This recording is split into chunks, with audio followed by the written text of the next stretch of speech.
नमस्कार, हमारा उत्तराखंड में आपका स्वागत। मैं हूं प्रियंका। बुलेटिन की शुरुआत करेंगे, लेकिन उससे पहले बात करेंगे हेडलाइंस की। 6 फरवरी को किसान यूनियन के चक्का जाम के अल्टीमेटम को लेकर हरिद्वार पुलिस हुई अलर्ट। पुलिस प्रशासन की किसान संगठनों से वार्ता जारी। राजधानी स्थित एसएसपी कार्यालय पहुंचे पुलिस महानिदेशक Ashok Kumar. Toll free number पर आने वाली कॉल का रिव्यू किए जाने के निर्देश। उत्तराखंड में बर्फबारी के साथ हुई हल्की बारिश ने बढ़ाई ठंड। सैलानियों को भा रहा है पहाड़ का मौसम। बर्फ में अटखेलियां कर रहे घूमने आए पर्यटक। हरिद्वार में भाजपा पार्षद दल ने प्रेस वार्ता कर मेयर और उनके पति के खिलाफ खोला मोर्चा। मेयर पर शहर को कूड़ा घर में तब्दील करने का लगाया आरोप। बैरीनाग में महिला विकास और अन्य मुद्दों पर कार्यशाला का किया गया आयोजन। महिला आयोग की उपाध्यक्ष ज्योति शाह मिश्रा ने किया शुभारंभ। सरकार द्वारा राज्य के सभी कर्मचारियों और सेवानिवृत्त कर्मचारियों के लिए बनाए जा रहे हैं गोल्डन कार्ड। अस्वस्थ होने पर अपना इलाज करा सकेंगे कर्मचारी। आप देख रहे हैं के न्यूज, खबरों का सारथी। बुलेटिन की शुरुआत करेंगे बड़ी खबर से, जो कि बंगलौर से आ रही है। कृषि कानूनों को लेकर 6 फरवरी को चक्का जाम। उत्तराखंड में भी राजमार्ग को जाम करेंगे। गुड़मंडी मंगलौर में किसान के सभी संगठनों की हुई बैठक। चक्का जाम करने को लेकर बनाई जा रही है रणनीति। और ये मंगलौर से आपको लगातार हम बड़ी खबर दिखा रहे हैं। कृषि कानूनों को लेकर 6 फरवरी को चक्का जाम। उत्तराखंड में भी राष्ट्रीय राजमार्ग को जाम करेंगे किसान। गुड़मंडी मंगलौर में किसान के सभी संगठनों की बैठक हुई। चक्का जाम करने को लेकर बनाई गई रणनीति। और लगातार आपको बता दें कि किसान आंदोलन के चलते जगह जगह महापंचायत हो रही है। इसके साथ ही साथ उत्तराखंड में भी अब किसान राष्ट्रीय राजमार्ग को जाम करने की रणनीति बना रहे हैं। 6 फरवरी को चक्का जाम किया जाएगा।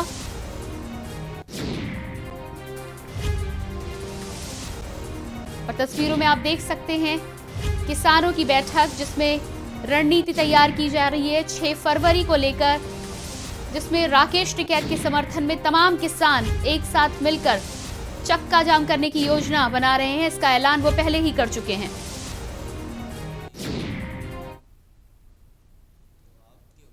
और अगली खबर लक्सर से है, जहां किसानों के अल्टीमेटम के बाद पुलिस चौकस हो गई है। यूपी उत्तराखंड के सभी बॉर्डर पर अतिरिक्त पुलिस बल तैनात कर दिया गया है। एसएसपी सेंथिल का कहना है कि किसान आंदोलन, खासतौर पर जाम को किसान संगठनों से लगातार वार्ता की जा रही है, ताकि किसानों का जो कार्य योजना है उसको शांतिपूर्ण तरीके से निपटाया जा सके, किसी भी आम जनता को किसी तरह की कोई परेशानी ना हो।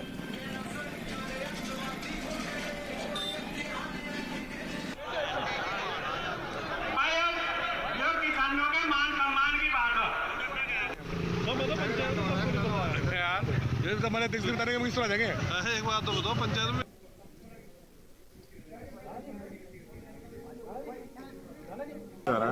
उसका शांतिपूर्वक करने के लिए उनसे सहयोग मांग के जो हमारा पुलिस फोर्स पूरा लगा के जो है इनका जो भी आयोजन है शांतिपूर्वक तरीके से जो है उसका हम समाप्त करने के लिए पूरा प्रयास करता है।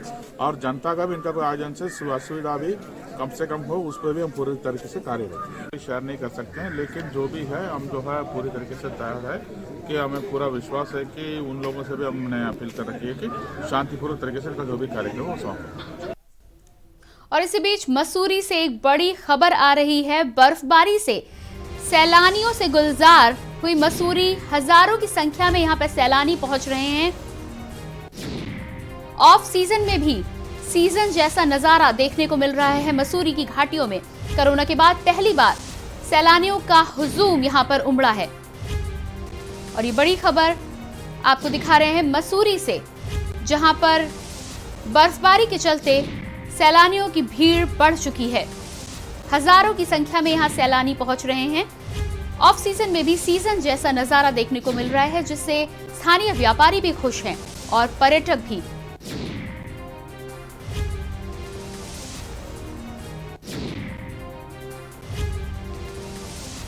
आपको बता दें कि बर्फबारी होने के चलते मसूरी के अलावा आसपास के इलाकों में भी तमाम जगहों ने बर्फ की चादर ओढ़ ली है और हर कोई उससे खुश नजर आ रहा है।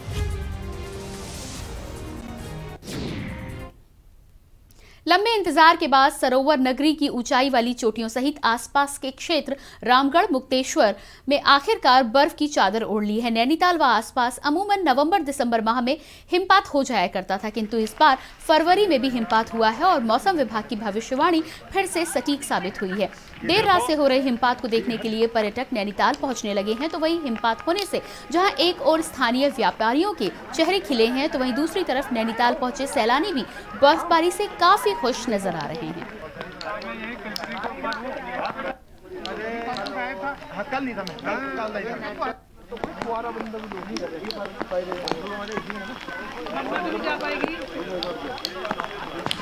आज तक पहले कभी स्नोफॉल नहीं देखा, आज बहुत मजा आ रहा है, पहली बार देखा है और बहुत ही अच्छा लग रहा है। मतलब मैंने कभी पहले नहीं देखा। हम लोग तो वापस जा रहे थे और सडनली प्लान बन गया और यहाँ स्नोफॉल शुरू हो गया और बहुत मजा आ रहा है, बहुत एंजॉय कर रहे हैं हम लोग। आज तक कभी नहीं देखा, फर्स्ट टाइम देखा और आए थे तो ऐसी स्नोफॉल नहीं हो रही थी, लेकिन जाने का प्लान बना और फिर स्नोफॉल अचानक से हो गई।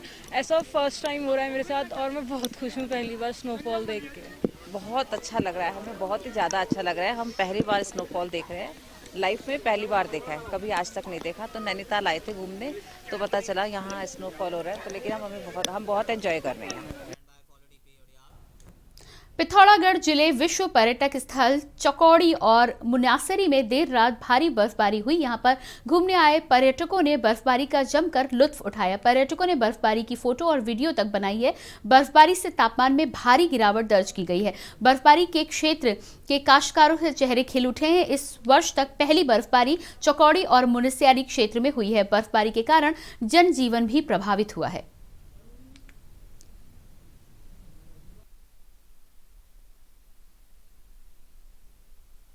को काफ़ी लाभ मिलेगा और जो यहाँ मुनस्यारी के फरवरी माह में ही जल स्रोत सूख गए थे और मई जून की जैसी स्थिति आ गई थी, उससे भी राहत मिलेगी।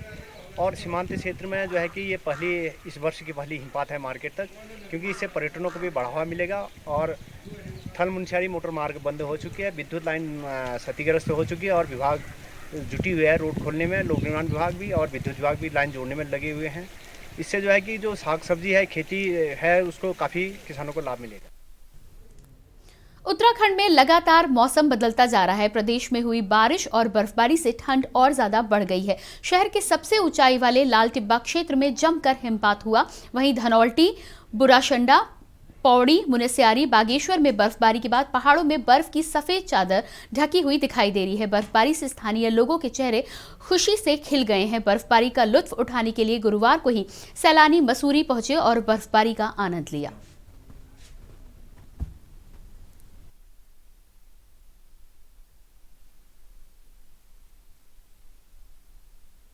बर्फबारी भले ही आने वाले ग्रीष्म काल में जो पेयजल किल्लत होती है उसके लिए एक फ़ायदेमंद है। वो पेयजल किल्लत कुछ कम होगी, प्राकृतिक जल स्रोत थोड़ा रिचार्ज होंगे। लेकिन यदि ये बर्फबारी दिसंबर के महीने में हो जाती तो खेती और उद्यान विशेषकर जो सेब आदि के जो फसल है उसके लिए काफ़ी फायदेमंद साबित हो सकती थी। लेकिन फिलहाल इतना सुकून है कि देर से ही सही थोड़ा अच्छी बारिश और बर्फबारी इस पहाड़ में इस समय हुई है। ये है और गढ़वाल क्षेत्र से करीब करीब जो मौसम साफ ही है, लेकिन फिर भी ये कहेंगे कि जो हिल्स में है इक्का दुक्का जगहों में बहुत हल्की बारिश बर्फबारी कहीं कहीं पर वो हो सकती है। लेकिन कुमाऊं क्षेत्र की बात करें तो कुमाऊं क्षेत्र में आज भी कुछ जगहों में हल्की से मध्यम तक की बारिश और बर्फबारी वो देखने को मिलेगी। तो कुमाऊं क्षेत्र में आप कह सकते हैं कि जो हमारे 2200 मीटर या उससे अधिक ऊंचाई वाले क्षेत्र हैं उनमें बर्फबारी मिल जाएगी हल्की से मध्यम तक की, और जो लोअर हाइट्स हैं उनमें आप जो है रेनफॉल एक्टिविटी आपको देखने को मिलेगी। जैसे जैसे उत्तराखंड विधानसभा चुनाव नजदीक आ रहा है वैसे वैसे राजनीतिक गलियारों में बयानबाजी का दौर लगातार बढ़ता जा रहा है। आगामी 2022 में उत्तराखंड विधानसभा चुनाव होने हैं, जिसको लेकर सभी पार्टियों के बीच खासा उत्साह नजर आ रहा है। लेकिन बात करें कांग्रेस की तो पार्टी के अंदरूनी कलह थमने का नाम नहीं ले रही।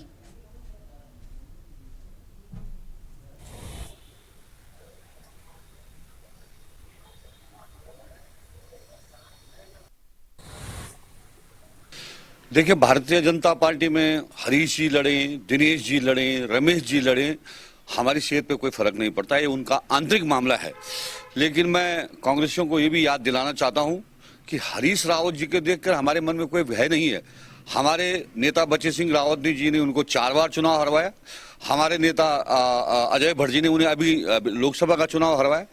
देखिए, हरीश रावत जी ने अपनी मंशा जाहिर की है।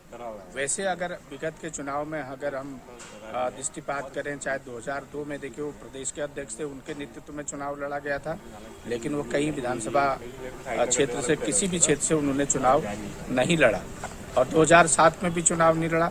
2012 में चुनाव अभियान समिति के अध्यक्ष वो थे, चुनाव उनके नेतृत्व में लड़ा गया था, तब भी उन्होंने विधानसभा का चुनाव नहीं लड़ा। ये अलग बात है, आज उन्होंने स्वयं में कहा है कि मैं चुनाव नहीं लड़ूंगा। और अगली खबर देहरादून से है, जहां 15 फरवरी से शुरू हो रहे फायर सीजन को लेकर जिम्मेदार महकमे पूरी तरीके से सक्रिय हो गए हैं और इसी क्रम में जिला स्तरीय व अग्नि सुरक्षा समिति की बैठक का आयोजन किया गया, जिसमें फायर सीजन को लेकर तमाम तरह की तैयारियों की बातचीत की गई। इस मौके पर जिलाधिकारी आशीष श्रीवास्तव ने कहा कि अधिकारियों को फायर सीजन में निपटने के लिए कड़े निर्देश दिए गए हैं। साथ ही ये भी चेताया गया है कि लापरवाही बरतने वालों पर कड़ी कार्रवाई की जाएगी।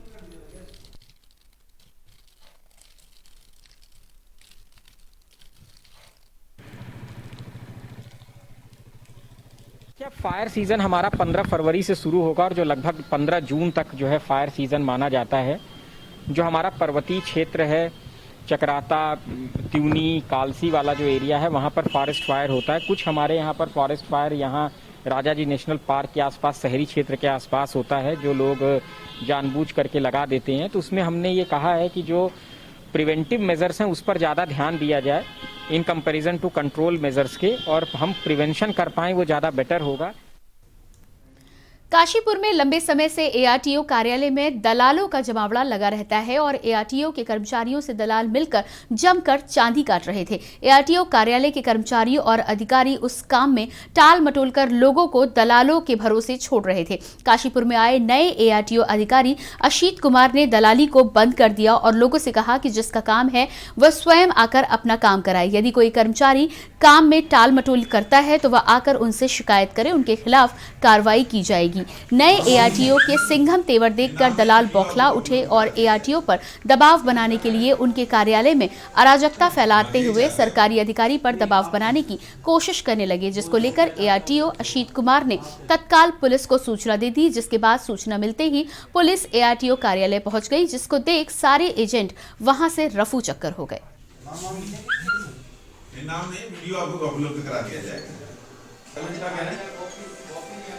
हाँ, यही चाहते हैं वो। नहीं, आप क्या चाहते हैं? वो क्या चाहते हैं उसको छोड़ो, आप क्या चाहते हैं? हाँ, ऐसा हुआ कि इस कार्यालय में उन व्यक्तियों का बिल्कुल प्रवेश मना है जिनका कि यहाँ पर कोई कार्य नहीं है, और इसी संबंध में आज कुछ बाहरी तत्व जो अनजान व्यक्तियों द्वारा जो है कार्यालय में प्रवेश करके जो है राज्य के कार्य में बाधा डालने का प्रयास किया गया। और अब खबर रुद्रपुर से है। हाथियों को जंगल में रोकने के लिए तराई केंद्रीय वन प्रभाग अब जंगलों में हाथियों के पसंद के पौधों का रोपण कर रहा है, ताकि हाथियों को भोजन के लिए आबादी क्षेत्र का रुख ना करना पड़े। आबादी क्षेत्रों में बढ़ रहे हाथियों की चहलकदमी को देखते हुए अब वन विभाग जंगलों में मिसलेनियस प्रजाति के पौधों का रोपण करने जा रहा है, ताकि हाथियों को जंगलों में ही भरपूर भोजन उपलब्ध हो सके। तराई केंद्रीय वन प्रभाग द्वारा इसकी शुरुआत कर दी गई है। तराई केंद्रीय वन प्रभाग के जंगलों में वन्य जीवों के लिए तालाब भी तैयार किए गए हैं। सभी तालाबों में पानी समय समय में भरा जा रहा है। इसके अलावा जिन ग्रामीण क्षेत्रों में हाथियों का मूवमेंट अधिक है, उन स्थानों पर टैक्टिकल फेसिंग कराई जा रही है, जिसके कारण उन क्षेत्रों में हाथियों का मूवमेंट कम देखने को मिल रहा है।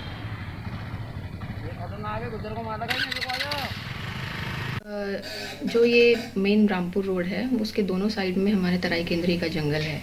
तो जब भी हाथियों का मूवमेंट पता चलता है तो एक रेंज से दूसरे रेंज में सूचना जाती है और टीम पहुंच के ट्रैफिक को रोक के उनको सेफ पैसेज प्रोवाइड करती है, ताकि वो जंगल से जंगल में चले जाएं और किसी तरह की कोई ना हाथियों को नुकसान पहुंचे, ना पब्लिक को कोई नुकसान हो।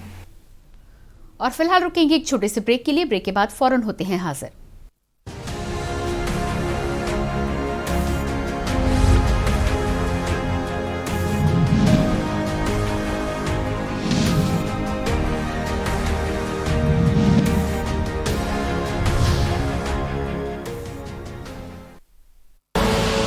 आप देख रहे हैं के न्यूज, खबरों का सारथी। आपने जब सबा करीम के बाद आप आए, जिस तरह से आप छा से गए, आपके बाद कोई और विकेट कीपर दुनिया के बीच में आया ही नहीं। बहुत अच्छा दौर था और एक मुझे लंबा दौर मिला भारत के लिए विकेट कीपिंग करने के लिए। जिस तरह से MS धोनी के रिटायरमेंट के बाद कहीं ना कहीं विकेट कीपिंग में थोड़ा सा एक वो होल आ गया है, इसको फिलअप करने में टाइम लग रहा है। बिल्कुल लाजवाब, जितनी तारीफ की जाए महेंद्र सिंह धोनी की उतनी कम है। ऋषभ पंत के साथ आप कैसा देखते हैं? ऋषभ पंत अभी यंग है और जिस हिसाब से उनकी बैटिंग तो बहुत अच्छी, लेकिन विकेट कीपिंग अभी भी काम करने की जरूरत है। टीम मैनेजमेंट के ऊपर है कि उनको बल्लेबाज विकेट कीपर चाहिए और विकेट कीपर बल्लेबाज चाहिए। वो टीम मैनेजमेंट के ऊपर निर्भर करता है, टीम कॉम्बिनेशन के ऊपर निर्भर करता है।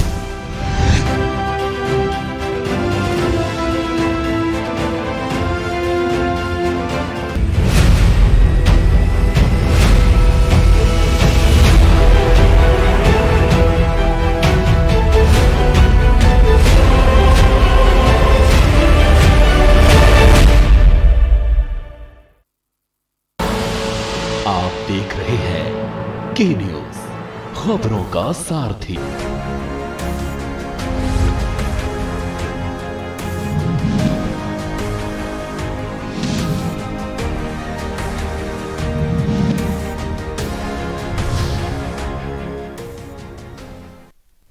ब्रेक के बाद आपका स्वागत है। हमारा उत्तराखंड में रुख करते हैं अगली खबर का। कोरोना महामारी के साए में हरिद्वार में आयोजित होने जा रहे कुंभ में मेला प्रशासन ने स्वास्थ्य को लेकर व्यापक स्तर पर तैयारियां शुरू कर दी हैं और इस बार कुंभ मेले में पिछली बार की तुलना में कई नई व्यवस्थाएं लागू की जाएंगी। ये जानकारी देते हुए कुंभ मेले में चिकित्सा एवं स्वास्थ्य की जिम्मेदारी संभाल रहे डॉक्टर अर्जुन सिंह सेंगर ने बताया कि पिछले कुंभ मेले में जहां 300 बेड के अस्थायी अस्पताल बनाए गए थे, वहीं इस बार कुंभ मेले में 600 से अधिक बेड के अस्पताल बनाए जाएंगे। कुंभ के सभी सेक्टर में अलग अलग अस्थायी अस्पताल बनाए जाएंगे। मेले के लिए नई एम्बुलेंस भी लगाई जाएगी और 108 पर कॉल करके ही इन एम्बुलेंस को बुलाया जा सकता है। इसके साथ बाइक एम्बुलेंस की भी व्यवस्था शुरू कर दी गई है।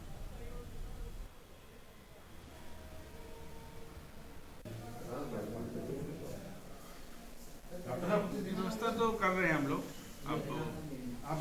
कुंभ का आयोजन हो रहा है अपने शहर में और कुंभ में कोविड के लिए काफ़ी चुनौतियां हैं। उसमें चिकित्सा व्यवस्थाएं काफ़ी 2010 और 2016 के सापेक्ष में काफ़ी तब्दील की गई हैं, परिवर्तित हुई हैं।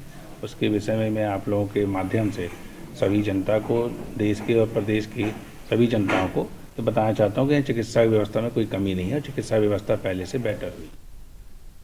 खाद्य नागरिक आपूर्ति एवं उपभोक्ता विभाग ने भारत सरकार की महत्वाकांक्षी योजना एक राष्ट्र एक राशन कार्ड योजना के तहत सभी राशन कार्ड धारकों को डोईवाला के ब्लॉक सभागार में आपूर्ति विभाग की ओर से डिजिटल स्मार्ट राशन कार्ड देकर योजना की शुरुआत कर दी गई। मुख्यमंत्री त्रिवेंद्र सिंह रावत के विशेष कार्य अधिकारी धीरेन्द्र पवार और राज्य मंत्री करण बोरा ने भारत सरकार की महत्वाकांक्षी योजना से डोईवाला के सभी राशन कार्ड धारकों को डिजिटल स्मार्ट कार्ड बांटे। कार्यक्रम में विभिन्न क्षेत्रों के 80 परिवार की महिला मुखिया को शुरुआती चरण में डिजिटल स्मार्ट कार्ड देकर सम्मानित किया गया। इस अवसर पर सीएम के ओएसडी धीरेन्द्र पवार, राज्य मंत्री करण बोरा, ब्लॉक प्रमुख भगवान सिंह पोखरियाल, नगर पालिका अध्यक्ष सुमित्रा मनवाल, एसडीएम लक्ष्मी राज चौहान, जिला पूर्ति अधिकारी जसवंत सिंह के साथ भारी संख्या में राशन कार्ड धारकों व राशन विक्रेताओं ने शिरकत की।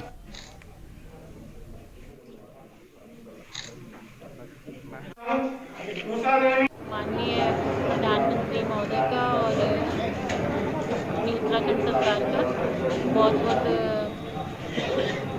आभार व्यक्त करती हूँ कि उन्होंने हमें इस योजना से जोड़ा है और इस राशन कार्ड के बनने से हमें बहुत ही फ़ायदा होगा। हम इसके अंतर्गत कहीं भी भारत के किसी भी जगह पर हो, हम इस कार्ड के अंतर्गत हम वहाँ से राशन उपलब्ध कर सकते हैं। और एक बार फिर से प्रधानमंत्री जी का बहुत बहुत उत्तराखंड सरकार द्वारा राज्य के सभी कर्मचारियों व सेवानिवृत्त कर्मचारियों के लिए गोल्डन कार्ड बनाए जा रहे हैं, जिसमें कर्मचारी अस्वस्थ होने पर अपना इलाज करा सकेंगे। पर सेवानिवृत्त कर्मचारियों पर गोल्डन कार्ड का यह लाभ भारी पड़ रहा है, जिसको लेकर आज सेवानिवृत्त कर्मचारियों ने डोईवाला नगर में रैली निकाल आक्रोश व्यक्त किया। साथ ही डोईवाला तहसीलदार के माध्यम से प्रधानमंत्री को ज्ञापन प्रेषित किया। कर्मचारियों का आरोप है कि लंबे समय तक उत्तराखंड सरकार में अपनी सेवाएं देने के बाद सेवानिवृत्त हुए कर्मचारियों की पेंशन से गोल्डन गोल्डन कार्ड का लाभ देने के लिए भारी कटौती की जा रही है, जिसका राजकीय पेंशनर संगठन विरोध करता है। वहीं सरकार से मांग करते हुए कहा है कि जो भी कर्मचारी स्वेच्छा से गोल्डन कार्ड का लाभ लेना चाहता है उसको ही ये लाभ दिया जाए, अन्यथा सरकार सेवानिवृत्त कर्मचारियों पर गोल्डन कार्ड का यह लाभ थोपना बंद करे। कर्मचारियों का आरोप है कि गोल्डन कार्ड का लाभ अधिकांश अस्पतालों में नहीं दिया जा रहा, जिसके लिए मरीजों को दर दर भटकना पड़ता है। साथ ही उन्होंने इस योजना का लाभ सही तरीके से करने की मांग भी की है। ये जो गोल्डन कार्ड बन रहे हैं पेंशनर संगठन और कर्मचारियों के, उसका तो हम स्वागत करते हैं, पर जिनकी पेंशन जिस आधार पर भी जिस लेवल पे उन लोगों की इस संगठन के माध्यम से कि उनको निःशुल्क, क्योंकि सारे देवगण लोग हैं, देवतुल्य लोग हैं, इनके निःशुल्क इलाज की व्यवस्था सरकार करे। और चूंकि उन्हीं के नागरिक 40-42 साल इन लोगों ने सेवाएं की हैं अपनी, तो निःशुल्क हो या जितना भी इनकी कटौती एकदम हाफ हो, ये हमारी मांग है। दिया है ये तहसीलदार के माध्यम से माननीय प्रधानमंत्री भारत सरकार और माननीय मुख्यमंत्री उत्तराखंड सरकार को हमने ज्ञापन दिया है। और ये जो हमारी मांग है ये मुख्यतः केवल पेंशनर संगठन की ये मांग है, क्योंकि इन्होंने कार्यरत जो कर्मचारी हैं उनसे भी उन्होंने गोल्डन कार्ड के लिए उतने ही पैसे काटे हैं और पेंशनर से भी उतने ही पैसे काटे हैं। खबर देहरादून से है, जहां डीजीपी अशोक कुमार एसएसपी कार्यालय पहुंचे। कार्यालय पहुंचकर डीजीपी ने डायल 112 कार्यालय का निरीक्षण किया, साथ ही टोल फ्री नंबर पर आने वाली कॉल का रिव्यू किए जाने के निर्देश भी दिए। निरीक्षण के बाद डीजीपी अशोक कुमार ने पुलिस अधिकारियों व थाना प्रभारियों के साथ मीटिंग की।